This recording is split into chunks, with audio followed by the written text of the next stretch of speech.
Hi, thank you guys so much for making the time. This is me from Cinemaholics. I'm Will Ashton, and how are you two doing today? So good. We're living for your hair. Yes, everything. Awesome. So my first question is for you, Alexandra. I was curious. So you've worked with a bunch of different genres. You've done like superhero movies, comedy, drama, horror, but you've had not as much experience with the modern like movie musical. I was curious, did that opportunity, were you more excited or nervous to be in such a major movie like this one? What I love about filmmaking is that I get to challenge myself with every role and to be able to jump into something different, going from playing a superhero to a serial killer to then playing a modern ballerina in a musical with Lin-Manuel Miranda and these incredible Broadway heavy hitters. It was a bar that I was willing to rise to the occasion to. It's that change your face, change your hair, change the way you walk and the way you talk and your traumas and triggers and happiness and life goals, change that. That's what excites me as an actor. Awesome. And then for you, Robin, I was curious, since you have this working relationship with Lin-Manuel Miranda going into this project, when it comes time to casting, or is it like he just reached out to you, or do you audition the traditional process? How does that work out? I had to earn that thing, yo. I've auditioned for Lynn for years, and that's the beauty of our friendship too. Is like we know how to isolate. There's the experience when we're auditioning, and then we like when we're out, like it's like we're boys, we're chilling, you know. With this project, I didn't know if Lynn could give it to someone like me. I thought maybe he needed to give it to someone, some major singer who wanted to make their acting debut, you know. I knew that it was a fierce part, and I knew that it was specifically the kind of role that I was looking for. So I just went in and did my thing and hoped that my friend would see me. And he did. And I remember seeing him after he saw my audition tape at a party when he had a drink in him. And so he wasn't thinking straight. And he goes, "Oh my God, you're so good in your audition tape." He goes, "You're going to be in this movie." And I went, and he saw my eyes and he said, I mean, I don't know if it's going to be as Michael, or it's going to be in some capacity, but like, you're going to be in it, but I don't know as what. Because he realized he spoke too soon. And yet he didn't. And yet he didn't, yo. He came through, got that FaceTime. Yeah. Where he said, "It's my favorite part of my job is offering my friends work." And then he offered me Michael. Awesome.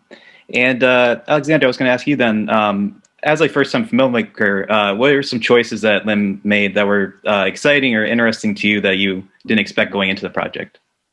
I had zero specific expectations. I was just really excited to be of service to Lynn in this moment.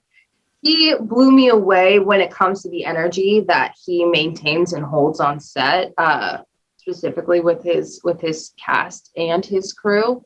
The way that he's able to intermingle these incredible creatives and to have this set feel so loving and joyous and light.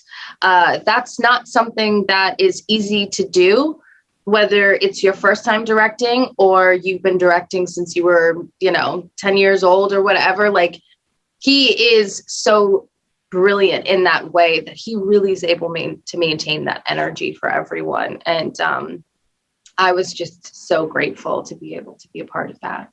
Awesome. And then just for my final question, I wanted to ask you, Robin, with Andrew Garfield, you have to establish this like nearly lifelong friendship in such a short span of time.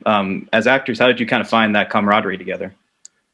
I think that because I've been thinking about this a lot, and I can't think of the specific thing that happened, but I remember a specific moment. The second or third day of table work was me, him, and Lynn, and we all are the same way when it comes to book work. We're ravenous. We want to find every possible moment and beat that's there, and make sure that when we go to shoot the scene, that we're so present enough to receive any new information that might download, right? Mm-hmm. But after that rehearsal, Andrew took a breath and he goes, "Wow, there's another love story here." And once we clocked that I had felt that, but I didn't know he felt it. And once we both were on the same page, that there was the romantic relationship between you and him, and there's the loving friendship one, and that one also carries a weight and an intensity to it. And I think in that, Andrew has queer friends, and I have straight guy friends, right? And I know that with my boys, we're very intimate. We hold each other's faces. We kiss on the cheek. It's not about sexuality. It's just about that love. So it's really beautiful that Andrew and I sort of found that very naturally. There was never a discussion as to when we hold each other or hug or kiss. There was no moment of like, no homo, you know, like that wasn't happening. It was all love. Awesome. Well, thank you so much for your time and congratulations on the film. I really enjoyed it and have a good day. Thank you. Thank you, Will.